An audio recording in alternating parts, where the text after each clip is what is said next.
आणि इथे सगळे अधिकारी पण आहेत की ज्याप्रमाणे त्या लोकांना प्रायोरिटी द्यायला पाहिजे होती त्याप्रमाणे दिली जात नाही.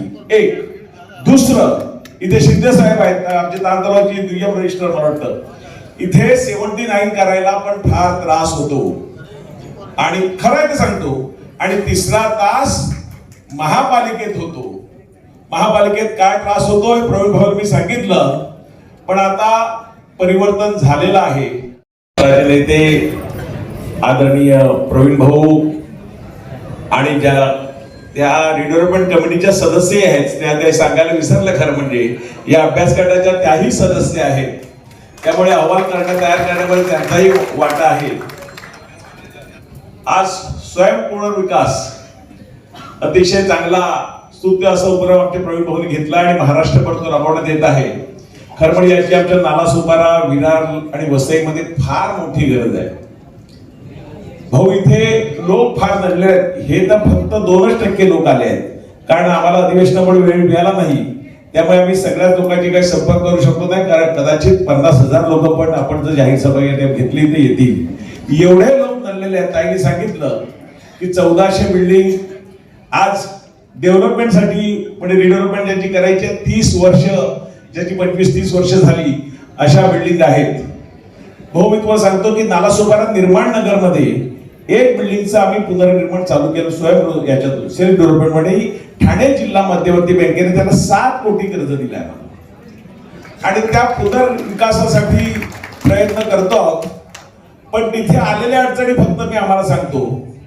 एक TLR मध्ये मोठ्या प्रमाणात अडचण येते की ज्याप्रमाणे, आणि इथे सगळे अधिकारी पण आहेत की ज्याप्रमाणे त्या लोकांना प्रायोरिटी द्यायला पाहिजे होती त्याप्रमाणे दिली जात नाही. एक दुसरं, इथे शिंदे साहेब आहेत आमचे तांतवाची दुय्यम रजिस्टर मला वाटतं, इथे 79 करायला पण फार त्रास होतो आणि खरं ते सांगतो. आणि तिसरा तास महापालिकेत होतो. महापालिकेत काय त्रास होतो हे प्रवीण भाऊ मी सांगितलं, पण आता परिवर्तन झालेलं आहे. परिवर्तन आपणच केलेलं आहे.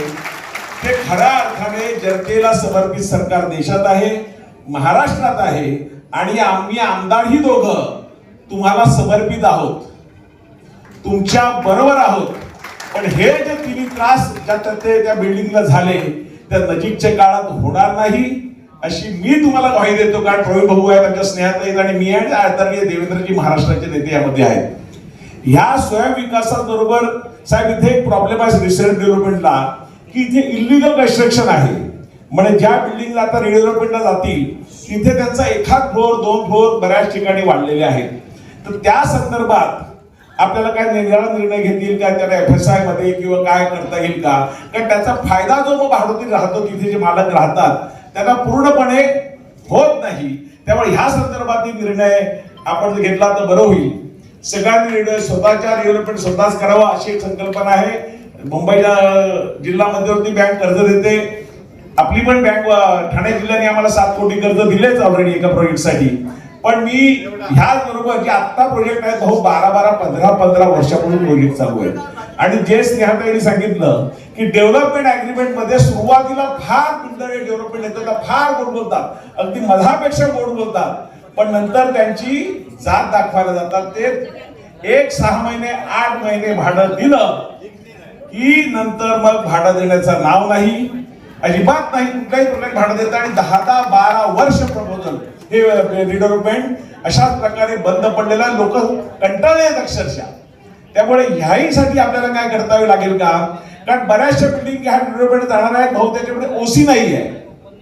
त्या बिल्डिंगला म्हणजे जो विधानसभेमध्ये आम्ही आणि ताईंनी जो प्रश्न उपस्थित केला की बऱ्याचशा बिल्डिंगला OC नाही आहे. या OC नसलेल्या बिल्डिंग संदर्भात ह्यामध्ये काय सुधारणा आहे किंवा महापालिकेकडून त्याला त्रास कसा होणार नाही ज्या रिडेव्हलपमेंट जातील ह्याही दृष्टीने आपल्याला बघितलं पाहिजे. अशा प्रकारे तुम्हाला अधिक वेळ द्यायचा आहे कारण तुम्हाला भाऊला मोठं सगळ्यांना भाऊला ऐकायला तर आपलाच आहे.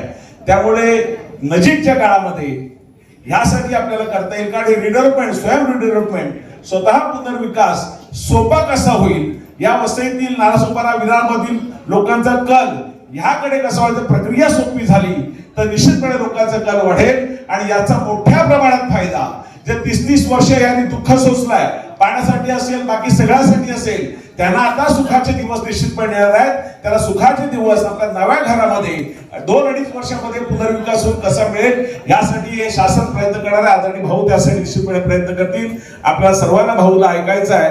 एवढ्या मोठ्या प्रमाणात आपण जमलात, आपल्या मनापासून आभार व्यक्त करतो. इथे माझे पत्रकार बंधू आहेत, तेही आम्हाला नेहमी चांगली प्रसिद्धी देतात. विधानसभेमध्ये आम्हाला बोलायची संधी आम्हाला अध्यक्ष महोदयाने दिली, आमच्या पक्षाने दिली, तेच तुम्ही लोकांपर्यंत पोहोचवलं.